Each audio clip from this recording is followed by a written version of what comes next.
রান্নাটা করার জন্য প্রথমে একটা কড়া গরম করে তাতে দিয়ে দিচ্ছি 2 চামচ গোটা ধনে।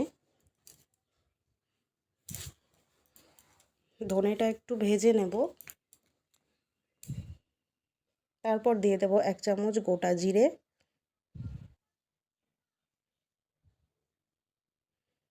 তারপর দিয়ে দিচ্ছি গোটা গরম মশলা, 7-8টা এলাচ আছে, 3-4টে লবঙ্গ আছে আর কিছুটা দারচিনি আছে। একটু ভাজা হয়ে গেলে সবার শেষে দিয়ে দিচ্ছি 2 চামচ কালো সর্ষে। এই সবগুলো ড্রাই রোস্ট করে আমি কিন্তু একটা পাউডার বানিয়ে নেব।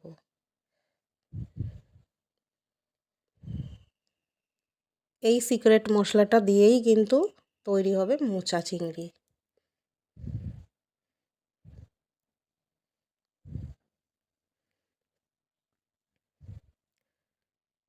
তো এবার আমি কড়াইতে দিয়ে দিচ্ছি 2 চামচ সর্ষের তেল।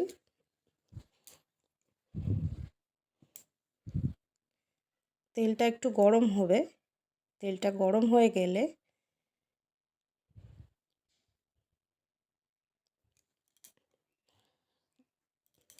ডুমো ডুমো করে কেটে রাখা আলুগুলো আমি ভেজে তুলে নেব।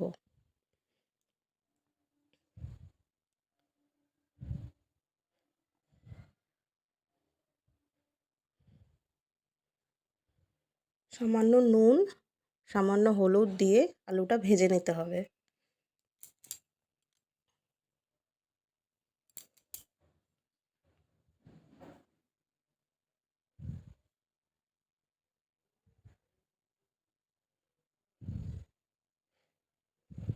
দু মিনিট চাপা ঢাকা দিয়ে আলুগুলো ভেজে নেব।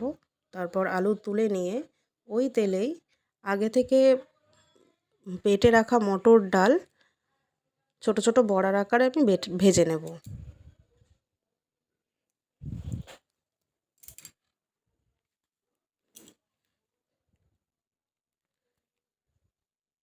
আমার ভিডিওগুলো যদি তোমাদের ভালো লাগে তাহলে আমার চ্যানেলটা প্লিজ তোমরা সাবস্ক্রাইব করে দিও, যাতে নতুন নতুন ভিডিওগুলো তোমাদের কাছে আমি পৌঁছে দিতে পারি। এরপর আগে থেকে নুন হলুদে মাখিয়ে রাখা চিংড়ি মাছগুলো ভেজে তুলব। তারপর আরও কিছুটা তেল আমি কড়াতে দিয়ে দিয়েছি। তাতে দিয়ে দিচ্ছি 2টো তেজপাতা আর কিছুটা গোটা জিরে।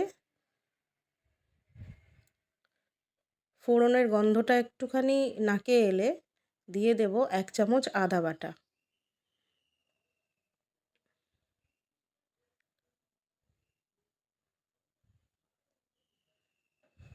আদাটা একটু ভালো করে তেলে কষিয়ে নিতে হবে।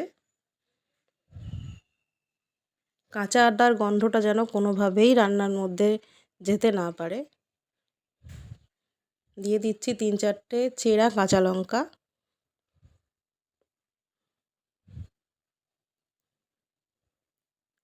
আমার রান্নাগুলো তোমাদের কেমন লাগে তোমরা আমাকে কমেন্ট করে জানিও।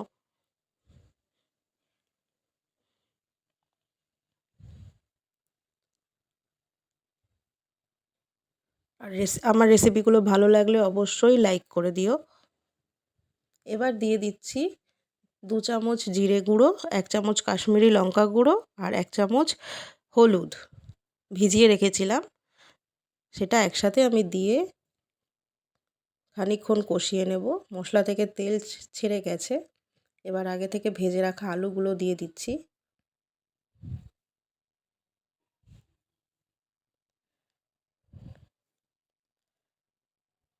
আলু ও মশলা একসাথে কষাবো।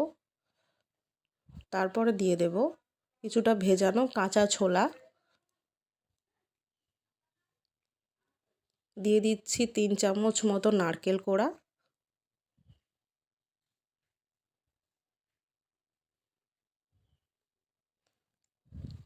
দিয়ে দেব পরিমাণ মতো নুন।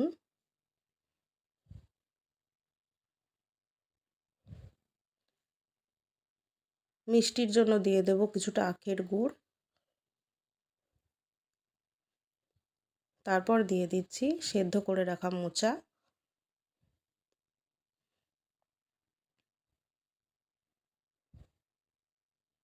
এবার সব কিছু একসাথে কষিয়ে নেব প্রায় 5 থেকে 7 মিনিট।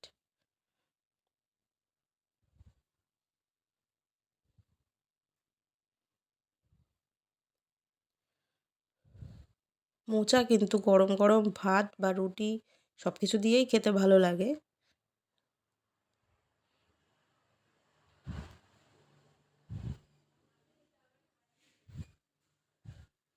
বড়া ভাজাগুলো দিয়ে দিচ্ছি।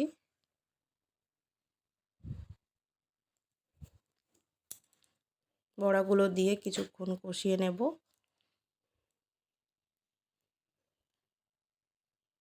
তারপর আমরা যে সিক্রেট মশলাটা বানিয়ে রাখলাম সেটা আমি পুরোটা দিয়ে দিচ্ছি। এই মশলাটা আমি পুরোটাই দিয়ে দেব। তোমরাও বাড়িতে এভাবে মোচা বানিয়ে দেখো এই মশলাটা ইউজ করে।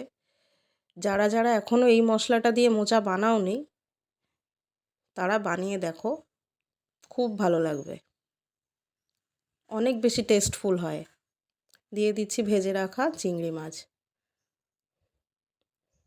ব্যাস এটা দিয়ে কিছুক্ষণ কষিয়ে নিলেই কিন্তু মোচা রেডি। চিংড়ি মাছ দিয়ে মোচা একদম রেডি। ওপর থেকে ঘি ছড়িয়ে পরিবেশন করব সিক্রেট মশলা দিয়ে মোচা চিংড়ি। ভিডিওটা ভালো লাগলে প্লিজ লাইক করে দিও, কমেন্ট করো, শেয়ার করো।